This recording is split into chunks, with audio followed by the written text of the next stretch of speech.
Matthew chapter 4. The Holy Spirit led Jesus into the desert so that the devil could test him. After Jesus had gone without eating for 40 days and 40 nights, he was very hungry. Then the devil came to him and said, "If you are God's son, tell these stones to turn into bread." Jesus answered, "The scriptures say, no one can live only on food. People need every word that God has spoken." Next, the devil took Jesus into the holy city to the highest part of the temple. The devil said, "If you are God's son, jump off.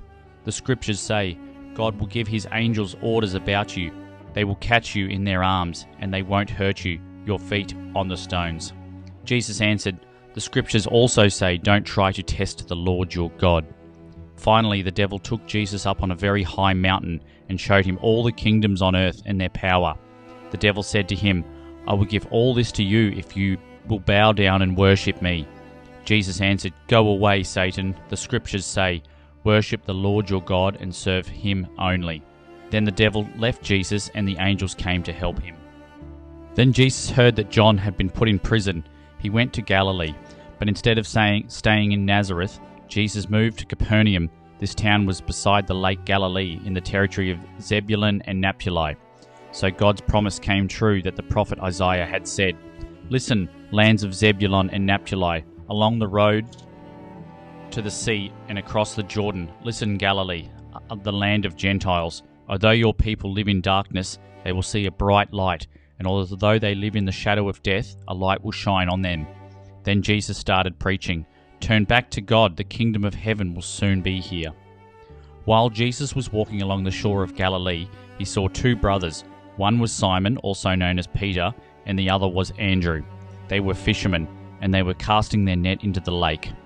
Then Jesus said to them, "Follow me, I will teach you how to bring in people instead of fish." Right then, the two brothers dropped their nets and went with him. Jesus walked on until he saw James and John, the sons of Zebedee, and they were in a boat with their father, mending their nets. Jesus asked them to come with him. At once they left their boat and their father and went with Jesus. Jesus went along all over Galilee, teaching in their synagogues and preaching the good news about God's kingdom. He also healed every kind of disease and sickness. News about him spread all over Syria, and people with every kind of sickness or disease were brought to him. Some of them had a lot of demons in them, and others thought to be crazy, and still others could not walk, but Jesus healed them all. Large crowds followed Jesus from Galilee and the region around the 10 cities known as the Decapolis. They also came from Jerusalem, Judea, and across the Jordan River. Matthew chapter 5. When Jesus saw the crowds, he went up on the side of a mountain and sat down.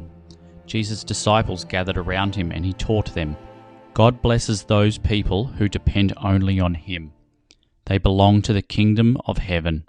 God blesses those people who grieve. They will find comfort. God blesses those people who are humble.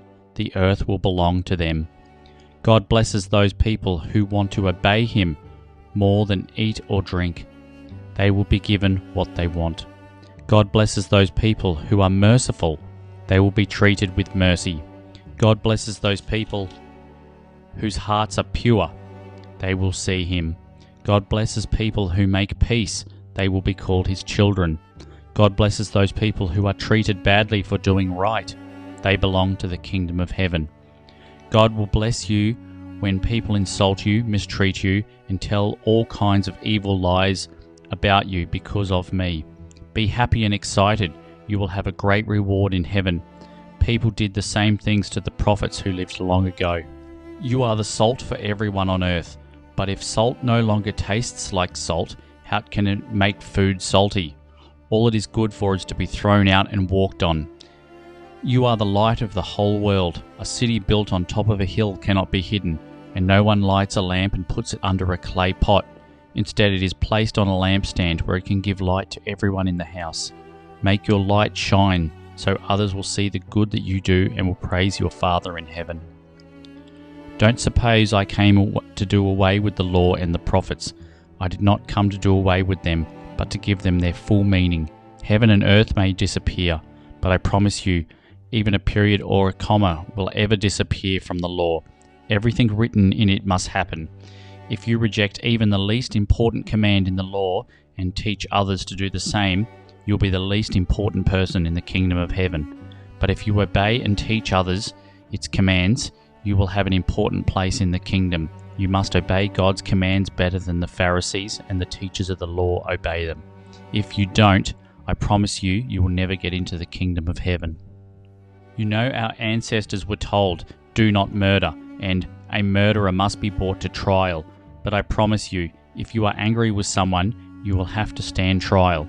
If you call someone a fool, you will be taken to court, and if you say that someone is worthless, you will be in danger of the fires of hell. So if you are about to place your gift on the altar and remember that someone is angry with you, leave your gift there in front of the altar, make peace with that person, then come back and offer your gift to God. Before you are dragged into court, make friends with that person who has accused you of doing wrong. If you don't, you will be handed over to the judge and then to the officer who will put you in jail. I promise you will not get out until you have paid the last cent that you owe. You know the commandment which says, "Be faithful in marriage," but I tell you, if you look at another woman and want her, you are already unfaithful in your thoughts. If your right eye causes you to sin, poke it out and throw it away. It is better to lose one part of your body than for your whole body to end up in hell. If your right hand causes you to sin, chop it off and throw it away. It is better to lose one part of your body than for your whole body to be thrown into hell. You have been taught that a man who divorces his wife must write out divorce papers for her, but I tell you not to divorce your wife unless she has committed some terrible sexual sin. If you divorce her, you will cause her to be unfaithful, just as any man who marries her is guilty of taking another man's wife. You know our ancestors were told, "Don't use the Lord's name to make a promise unless you are going to keep it." But I tell you not to swear by anything when you make a promise. Heaven is God's throne, so don't swear by heaven.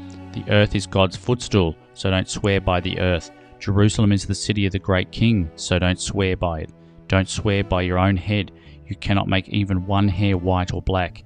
When you make a promise, say only yes or no. Anything else comes from the devil. You know you have been taught an eye for an eye and a tooth for a tooth, but I tell you not to try get even with a person who has done something to you. When someone slaps your right cheek, turn and let that person slap the other cheek. If someone sues you for your shirt, give up your coat as well. If a soldier forces you to carry his pack 1 kilometre, carry it 2 kilometres. When people ask you for something, give it to them. When they want to borrow money, lend it to them. You have heard people say, "Love your neighbours and hate your enemies," but I tell you to love your enemies and pray for anyone who mistreats you. Then you will be acting like your Father in heaven. He makes the sun rise on both good and bad people. He sends rain for the ones who do right and for the ones who do wrong. If you love only those people who love you, God will reward you for this. Even tax collectors love their friends. If you greet only your friends, what's so great about this? Don't even unbelievers do that? But you must always act like your Father in heaven.